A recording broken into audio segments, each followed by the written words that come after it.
السلام علیکم ورحمۃ اللہ وبرکاتہ۔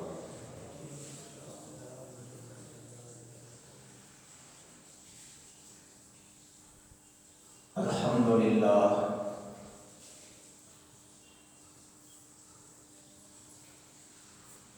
الحمدللہ رب العالمین، والصلاة والسلام علی سید المرسلین،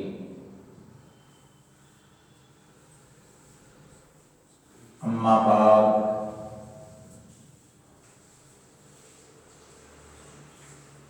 اعوذ باللہ من الشیطان الرجیم، بسم اللہ الرحمن الرحیم۔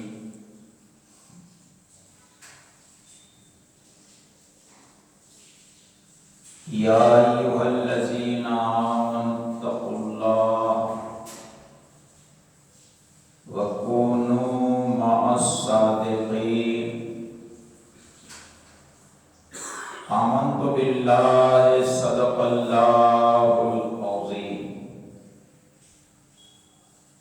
الصلاۃ والسلام علیک یا رسول اللہ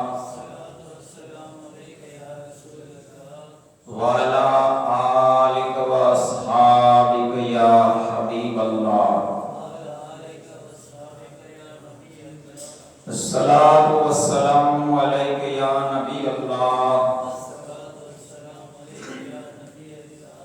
وعلی آلک واصحابک یا نور اللہ،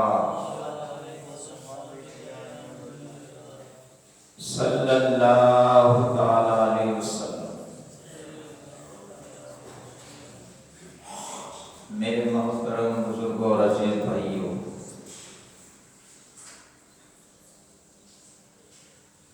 ماہ شعبان المعظم کی آج تیسری تاریخ ہے، اور اتفاق سے یہی وہ تاریخ ہے، یعنی 3 شعبان۔ یہ ہمارے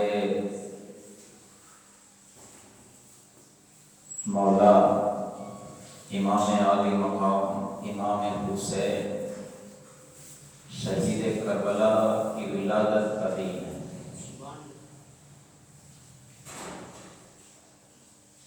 اللہ کی کروڑ ہا کروڑ رحمتیں اور برکتیں ہو ہمارے آقا و مولا امام پاک کے مزار کے اوپر، اور ان کے صدقے سے اللہ تبارک و تعالی ہماری مغفرت فرمائے۔ اور آپ حضرات کو معلوم ہے کہ ہمارے امام اعظم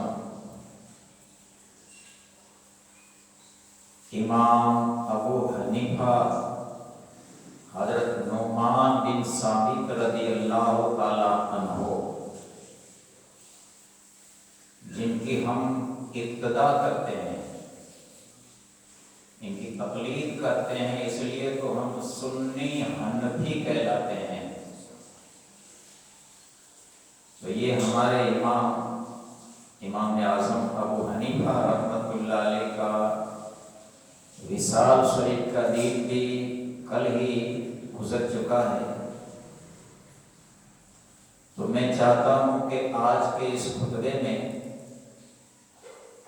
ہمارے امام اعظم علیہ رحمہ کا کچھ تعارف، یعنی ان کی کچھ پہچان آپ کو کراؤں، تاکہ آپ کو پتہ چلے کہ جن کی پیروی ہم کرتے ہیں وہ ہمارے امام کا مقام اور مرتبہ کیا ہے۔ تو یاد رکھو، ہمارے امام اعظم، ان کا نام نامی تھا حضرت نعمان بن ثابت، اور دادا کا نام بھی نعمان تھا، اور یہ آپ کے دادا حضرت نعمان یہ 9واں بادشاہ کی نسل میں سے تھے، 9واں بادشاہ۔ ان کا انصاف مشہور ہے، بڑا انصاف پسند بادشاہ تھا، لیکن وہ غیر مسلم تھا۔ تو ان کی نسل میں سے حضرت نعمان پیدا ہوئے اور اسلام میں داخل ہوئے، کوفہ میں قیام فرمایا، اور حضرت نعمان کے صاحبزادے حضرت ثابت رضی اللہ تعالیٰ عنہ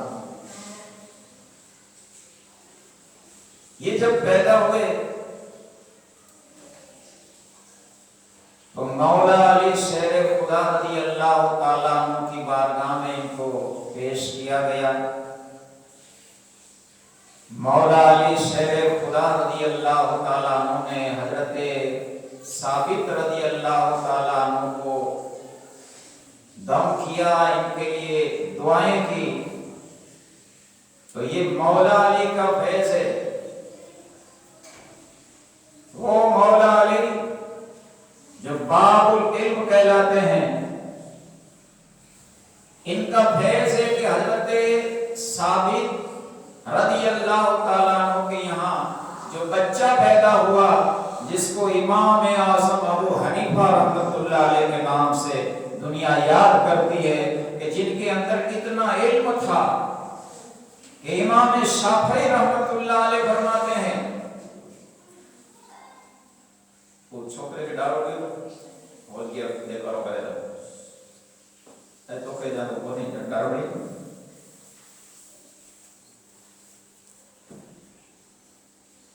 امام شافعی رحمۃ اللہ علیہ فرماتے ہیں کہ ایک طرف پوری دنیا کے انسانوں کی عقل ترازو میں رکھی جائے، اور دوسری طرف صرف امام اعظم ابو حنیفہ کی عقل ترازو میں رکھی جائے، تو پوری دنیا کے انسانوں کی عقل سے امام اعظم ابو حنیفہ رحمۃ اللہ علیہ کی عقل بھاری ثابت ہوگی۔ یہ ہے امام اعظم ابو حنیفہ رحمۃ اللہ علیہ۔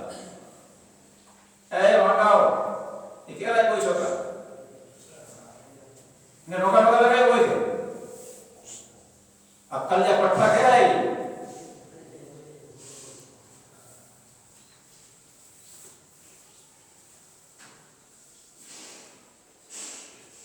درود پاک پڑھ لی۔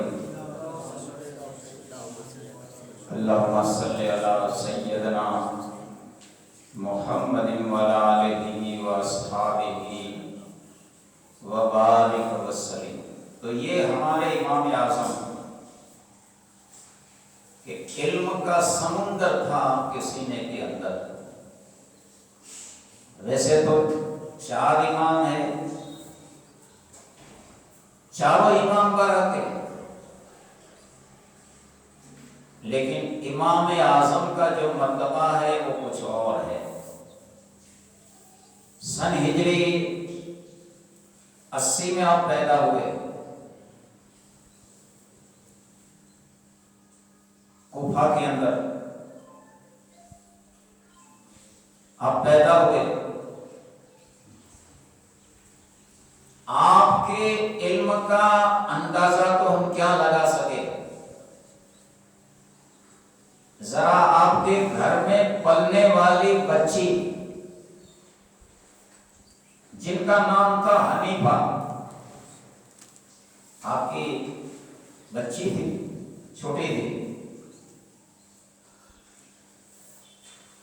تو روایت میں ہے کہ ایک مرتبہ امام اعظم ابو حنیفہ کی بارگاہ میں کچھ عورتیں پردے سے آتی ہیں، برقعے پہن کے، اور انہوں نے شکایت کی، مسئلہ پوچھا۔ کیا مسئلہ تھا؟ عورتیں کہنے لگی کہ اے امام، اسلام کے اندر مرد تو 4 عورتیں کر سکتے ہیں، ایک وقت 4 عورتوں کو نکاح میں رکھ سکتے ہیں۔ مردوں کو چھٹی دی ہے اسلام نے، تو پھر عورتوں کو کیوں چھٹی نہیں دی؟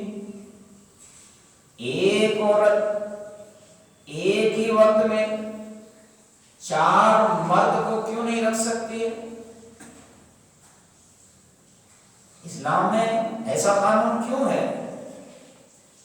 عورتوں کو کیوں چھٹی نہیں دی کہ وہ 4 مرد کرے ایک وقت میں؟ تو ان کا ہمیں جواب چاہیے، یہ مسئلہ ہمیں سمجھاؤ کہ اسلام میں یہ قانون کیوں ہے ایسا، عورتوں کو برابری کیوں نہیں دی؟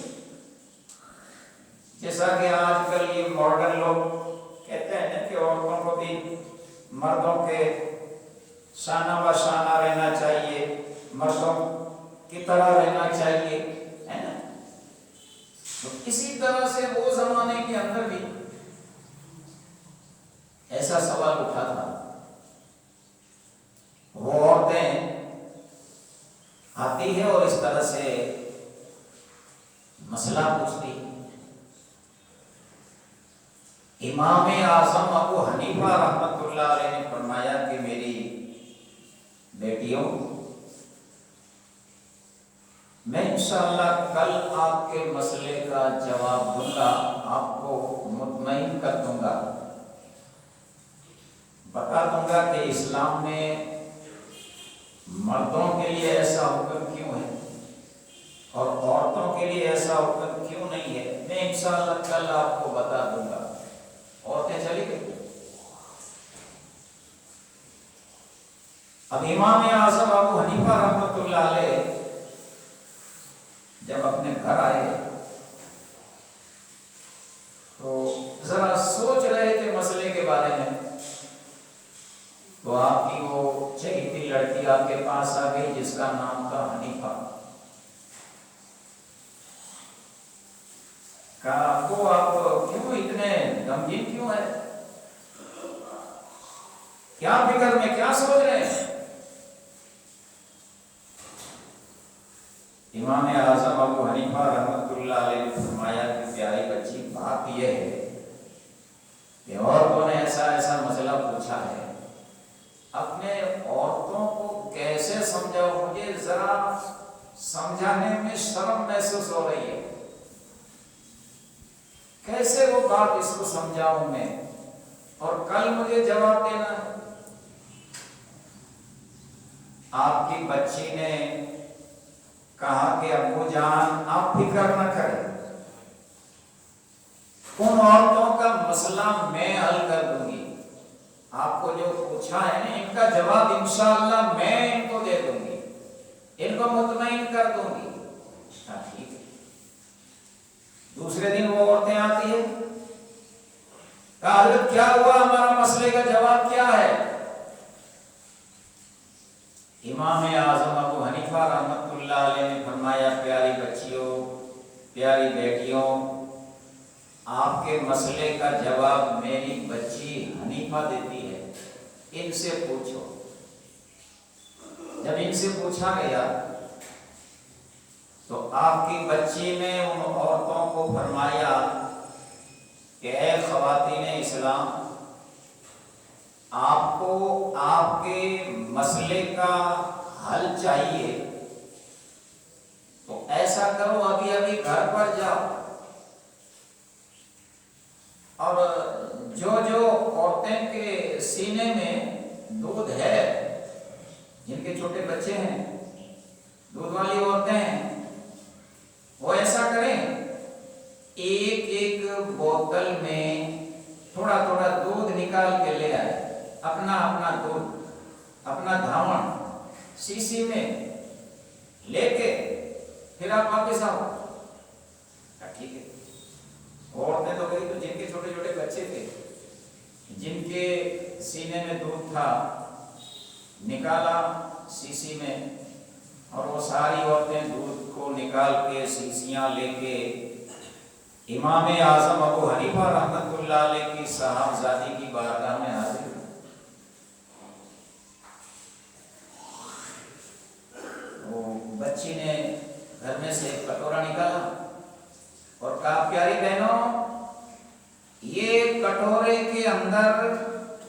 آپ اپنا اپنا دودھ ڈال دو جو سیسی میں آپ لائے ہو، کٹورا میں ڈال دو سب عورتوں نے وہ دودھ کٹورے میں ڈالا، کہا اس کو برابر ہلا دو، ایک رس کر دو، ہلا دیا گیا، مکس ہو گیا سب عورتوں کا، 40-50 عورتیں تھی، سب کا دودھ کٹورے میں اکٹھا کر کے ان کو ہلایا، مکس کر دیا۔ جب مکس ہو گیا تو امام اعظم ابو حنیفہ رحمۃ اللہ علیہ کی وہ بچی نے کہا کہ پیاری بہنوں، آپ سب کا دودھ اس میں مل گیا؟ کہاں مل گیا ہے؟ کہا اب آپ ایسا کرو، یہ کٹورے میں سے جن جن عورتوں کا دودھ تھا وہ نکالے، سب الگ الگ کرو، سب کا دھاون الگ الگ کرو، ایک دوسرے کا ملنا نہیں چاہیے بوتل میں، پھر سے جس کا دودھ ہو وہ نکال کے پھر سے سیسی میں بھرو، الگ الگ کر لو اس میں سے۔ عورتوں نے کہا کیا ہے بچی یہ کیسے ہوگا؟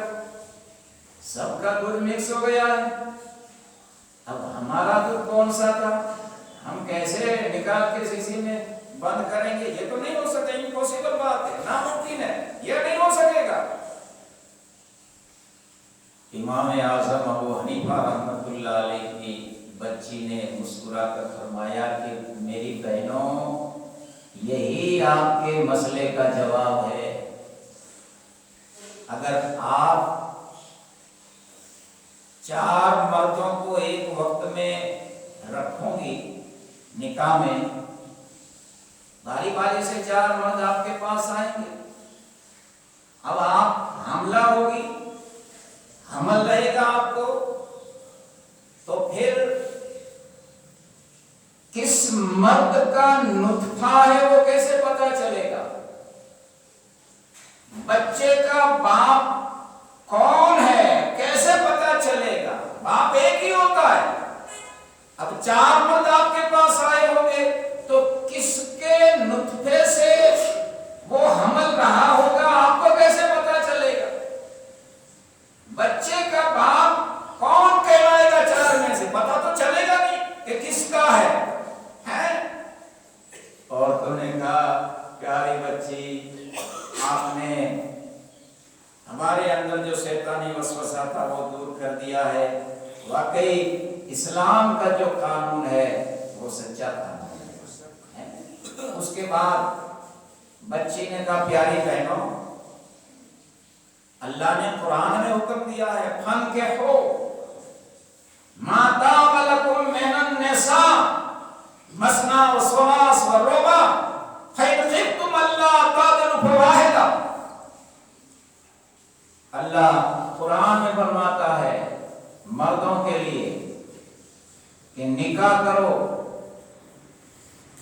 ایک سے یا 2 سے یا 3 سے یا 4 سے، فَانكِحُوا مَا طَابَ لَكُم مِّنَ النِّسَاءِ مَثْنَىٰ وَثُلَاثَ وَرُبَاعَ، نکاح کرو ایک سے یا 2 سے یا 3 سے یا 4 سے، فَإِنْ خِفْتُمْ أَلَّا تَعْدِلُوا فَوَاحِدَةً، اگر تم ڈرتے ہو اللہ سے کہ 4 سے نکاح کر کے میں ان کے حقوق کو ادا نہیں کر سکوں گا، میں انصاف سے نہیں برت سکوں گا، میں ان کو برابر 4 کو نہیں سنبھال سکوں گا، تو پھر اللہ فرماتا ہے کہ پھر 1 سے ہی نکاح کرو۔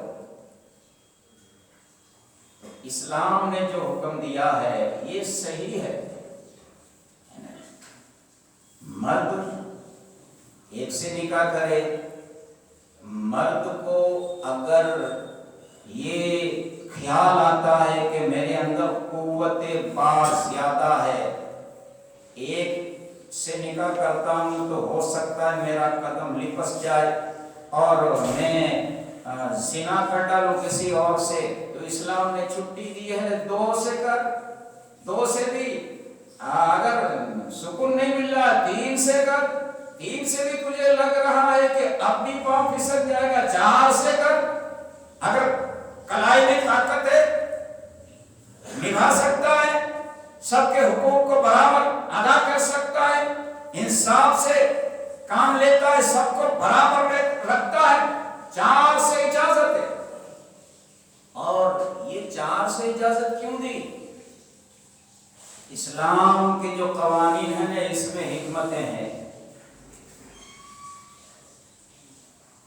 یہ قدرتی دستور ہے کہ پیدائش میں مردوں سے زیادہ عورتیں، بچوں سے بچیاں زیادہ پیدا ہوتی ہیں، تو عورتوں کی تعداد زیادہ ہوتی ہے، تو اسلام نے یہ اجازت مردوں کو اس لیے دی ہے کہ عورتیں زیادہ ہو جائیں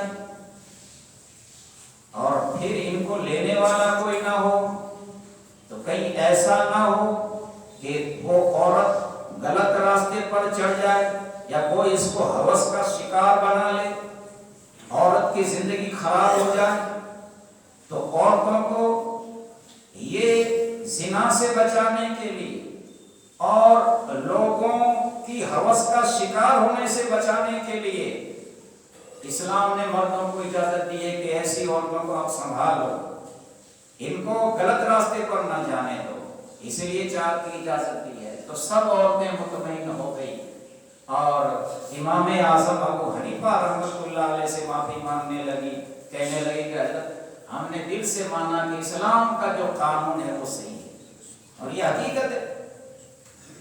دیکھو آج کل جو یہ اعتراضات ہو رہے ہیں اسلام اور بانی اسلام کے اوپر، ان کا جواب ہمارے امام نے نہیں، ہمارے امام کی چھوٹی سی بچی نے آج سے 1300 سال پہلے دے دیا تھا، اور آج یہ یورپ کنٹری والے یہ رویے کے اوپر چلتے ہیں تو دیکھو ان کا کوئی ایڈریس نہیں ہے، بچہ کس کا ہے، یہ گورے لوگ ہیں نا، ان کا کوئی پتہ نہیں ہوتا ہے، کبھی عورت ادھر ہوتی ہے کبھی دوسرے کے ساتھ چلی جاتی ہے، ان کا باپ کون ہوتا پتہ نہیں چلتا ہے، جانور جیسی زندگی گزارتے ہیں۔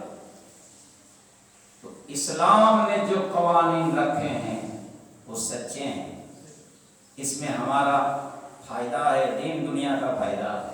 تو بات چل رہی تھی امام اعظم کی کہ جب بچی کے اندر اتنا علم، امام اعظم کی شان کیا ہوگی، یہ سب مولا علی کا فیض تھا۔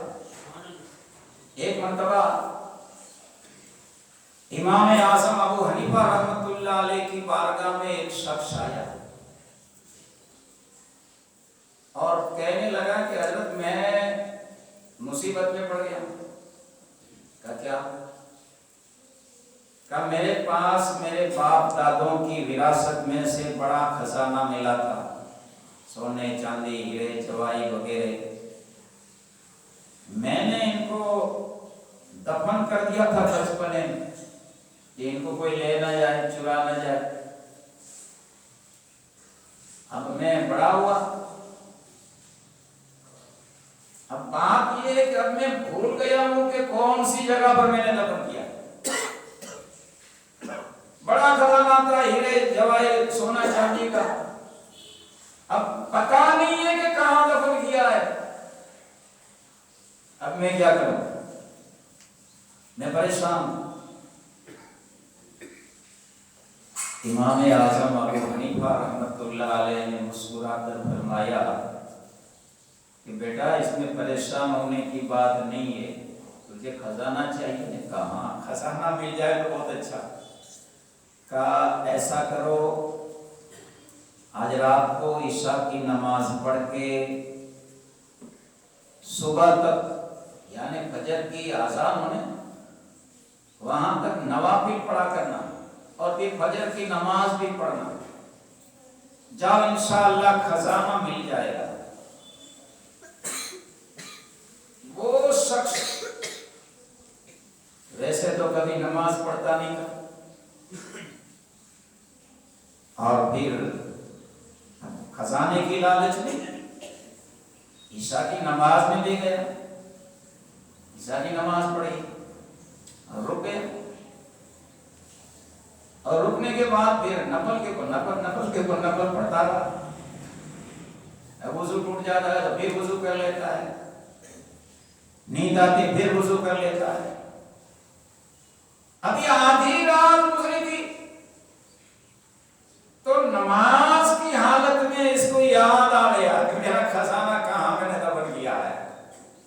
بہت خوش ہوا، فوراً سلام پھیرا، گھر پر گیا اور گھر جا کے سو گیا کہ چلو مجھے لوکیشن مل گیا ہے خزانے کا، کوئی بات نہیں، اب بھولوں گا نہیں۔ صبح کو امام اعظم ابو حنیفہ رحمۃ اللہ علیہ کی بارگاہ میں آیا، کہا حضرت آپ کا بہت بڑا احسان، بہت بڑا میں شکر گزار ہوں آپ کا، وہ خزانہ کہاں میں نے دفن کیا مجھے پتا چل گیا۔ کہا نمازیں پوری پڑھی کہ نہیں؟ میں نے کہا تھا کہ صبح تک نماز پڑھنا، بند نہیں کرنا نمازیں پڑھی؟ کہا نہیں حضرت وہ خزانہ یاد آ گیا تو پھر میں چلا گیا، سو گیا، تھک گیا تھا۔ کہا افسوس، اگر پوری رات میں نوافل پڑھی ہوتی تو کتنا اچھا ہوتا۔ ان کے بعد اس شخص نے کہا حضرت یہ تو بتاؤ، ہم عامل کے پاس جاتے ہیں تو عامل کوئی بڑا ہدیہ دیتا ہے اور اس کے بعد کوئی نقش دیتا ہے، تعویذ دیتا ہے، کوئی ورد وظائف، کوئی عملیات کرتا ہے، پھر بھی وہ کام نہیں بنتا ہے۔ لیکن حضرت میں نے جب خزانے کے بارے میں آپ کو پوچھا تو آپ نے نہ کوئی تعویذ دیا، نہ کوئی نقش دیا، نہ کوئی عمل بتایا، نہ کوئی وظیفہ بتایا، آپ نے نماز کے بارے میں کہا کہ نماز پڑھا کرنا صبح تک خزانہ یاد آ جائے گا۔ تو اس میں کیا حکمت ہے؟ آپ کو کیسے پتا چلا کہ نوافل پڑھنے سے خزانہ مل جائے گا؟ اب دیکھو امام اعظم ابو حنیفہ کا علم دیکھو، آپ نے فرمایا بیٹا میں نے حدیث کی روح سے سوچ کے یہ تجھے بتایا تھا۔ کہا وہ کیسے؟ کہا دیکھ حدیث پاک میں ہے، ہمارے آقا علیہ السلام فرماتے ہیں کہ جب اذان ہوتی ہے نماز کی، شیطان بھاگتا ہے، جہاں تک اذان کی آواز پہنچتی ہے وہاں سے دور تک شیطان چلا جاتا ہے، بھاگتا ہے اذان کو سن کے، وہ اذان سننا نہیں چاہتا ہے۔ اور جب اذان ختم ہوتی ہے پھر مسجد میں آ جاتا ہے۔ پھر جب مؤذن تکبیر کے لیے کھڑا ہوتا ہے تو تکبیر کی آواز جہاں تک پہنچتی وہاں تک شیطان وہاں سے دور چلا جاتا، بھاگ جاتا مسجد سے۔ پھر جب تکبیر پوری ہوتی ہے اور مقتدی لوگ نماز کے لیے کھڑے ہوتے ہیں، امام نماز پڑھاتا ہے، مقتدی جماعت میں ہوتے ہیں، تو پھر شیطان آ جاتا ہے اور پھر شیطان وسوسہ ڈالتا ہے، طرح طرح کی باتوں کا وسوسہ ڈالتا ہے، وہ باتیں یاد دلاتا ہے، یہاں تک کہ پھر نمازی کو پتہ نہیں چلتا ہے کہ کتنی رکعت ہوئی، میں نے کیا پڑھا، اس کا خشوع خضوع خراب کر دیتا ہے، ان کا دل نہیں لگنے دیتا نماز میں، اور وہ پرانی باتیں اس کو یاد دلاتا ہے۔ تو یہ حدیث کو مد نظر رکھ کے میں نے یہ قیاس کیا تھا کہ تیرا خزانہ کی تجھے فکر ہے تو شیطان تجھے وہ خزانہ یاد دلا دے گا اور تیری نماز خراب کر دے گا، تجھے نماز سے روک دے گا، پوری نہیں پڑھنے دے گا۔ اور ایسا ہی ہوا، شیطان نے تجھے یاد دلا دیا اور تو نے پوری نماز پڑھی نہیں۔ تو یہ ہے امام اعظم ابو حنیفہ رحمت اللہ علیہ کا علم۔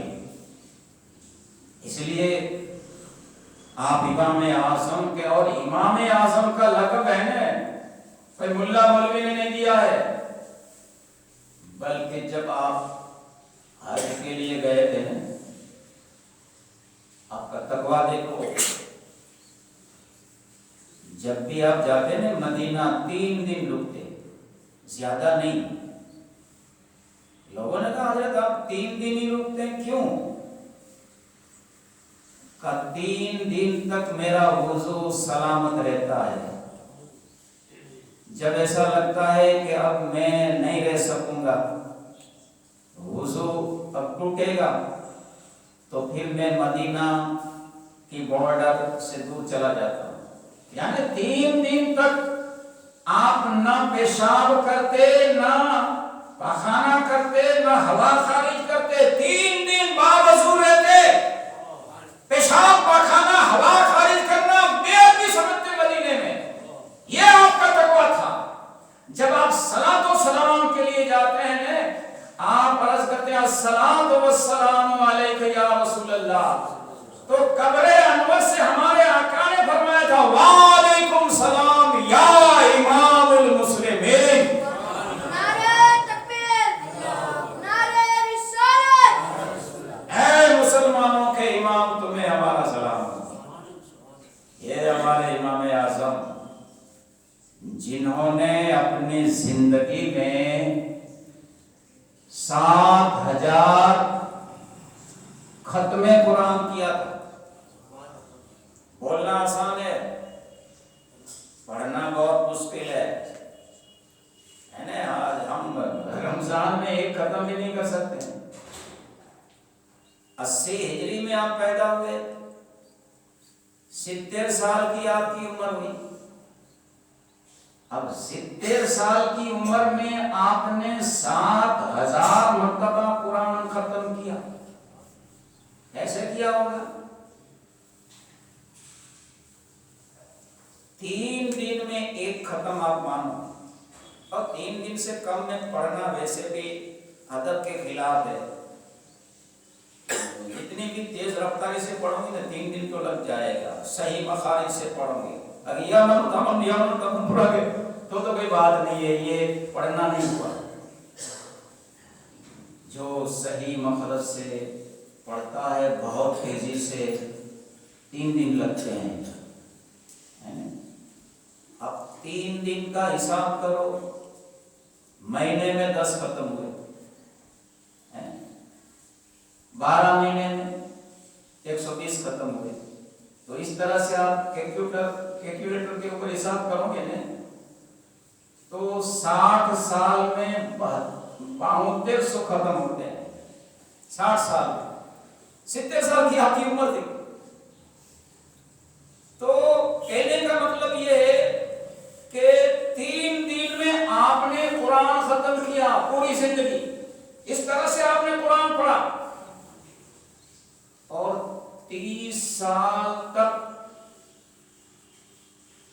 آپ نے عشاء والے وضو سے فجر کی نماز پڑھی۔ آپ کا بڑا کاروبار تھا، بیپار تھا، تجارت تھا، یہ کپڑے کا، وہ بھی کرتے، اور ملک کے کونے کونے سے جو فتاوے آتے اس کا بھی آپ یہ جواب دیتے۔ 5 لاکھ حدیثیں آپ کو زبان پر یاد تھی، جس کو 40 حدیث زبان پر ہونے، ہمارے آقا فرماتے میں ان کی شفاعت فرماؤں گا۔ ہمارے امام کو 5 لاکھ حدیثیں زبان پر یاد تھی۔ اتنا تقویٰ، اتنی عبادت، پھر بھی خوف خدا کتنا تھا۔ ایک مرتبہ آپ عشاء کی نماز کے لیے گئے میں، امام صاحب نماز پڑھا رہے تھے۔ اذا زلزلت الارض زلزالها، یعنی جب کہ زمین پھٹ جائے گی، اس میں قیامت کا ذکر ہے۔ آپ نے وہ آیت سن لی، لوگ تو چلے گئے عشاء کی نماز پڑھ کے، آپ رکے رہے۔ ایک اور صاحب بیان کرتے ہیں کہ میں جب صبح کو تہجد کی نماز کے لیے آیا تو بھی ہمارے امام بیٹھے تھے مسجد میں، کھڑے تھے، رو رہے تھے۔ صبح صادق کا وقت ہو گیا، وہاں تک روئے، اور وہ صاحب کہتے میں سن رہا تھا، وہ اپنی سفید داڑھی کو پکڑ کے اللہ کی بارگاہ میں یہ دعا کر رہے تھے، مولا میرے پاس تو کوئی عمل نہیں ہے، کوئی عبادت نہیں ہے، کوئی بندگی نہیں ہے، مولا قیامت کے دن میری سفید داڑھی کی عزت رکھنا، کیونکہ تو نے فرمایا ہے کہ سفید داڑھی والے کو عذاب دینے میں مجھے ذرا شرم محسوس ہو رہی ہے، میں سفید داڑھی والے کو عذاب نہیں دوں گا، مولا میرے پاس تو کچھ نہیں ہے، میرے سفید داڑھی کے صدقے مولا تو مجھے بخش دینا۔ مجھے بتانا یہ ہے کہ اتنی بڑی ہستی، اتنی عبادت اس نے کی، اتنا تقوی، اتنی پرہیزگاری، لیکن خوف خدا کا کیا عالم تھا۔ میرے بزرگوں ذرا سبق حاصل کرنا چاہیے، ہم تو ان کے پیروکار ہیں، ہم ان کی پیروی کرنے والے ہیں، پھر بھی ہمارا کیا حال ہے، کس طرح سے ہم غفلت کی زندگی گزار رہے ہیں۔ ہمارے امام تو اللہ سے اتنا ڈرے اور ہم ان کے پیروکار ہونے کے باوجود 5 ٹائم کی نماز کی بھی پابندی نہ کر سکے۔ ہمیں ذرا بھی خوف خدا نہیں، نہ ہمیں قبر کا خیال ہے، نہ حشر کا خیال ہے، یوں ہی غفلت بھری زندگی گزارے، کس قدر افسوس کی بات ہے۔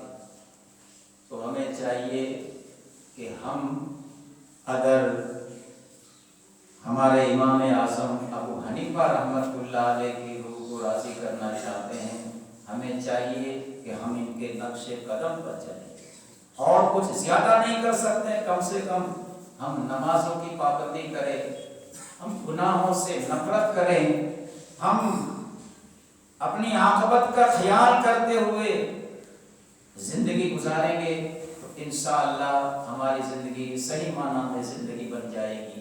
اللہ کی بارگاہ میں دعا کرتا ہوں اللہ تبارک و تعالی ہمیں ان باتوں کے اوپر عمل کی توفیق عطا فرمائے۔ وما علینا الا البلاغ، وآخر دعوانا الحمدللہ۔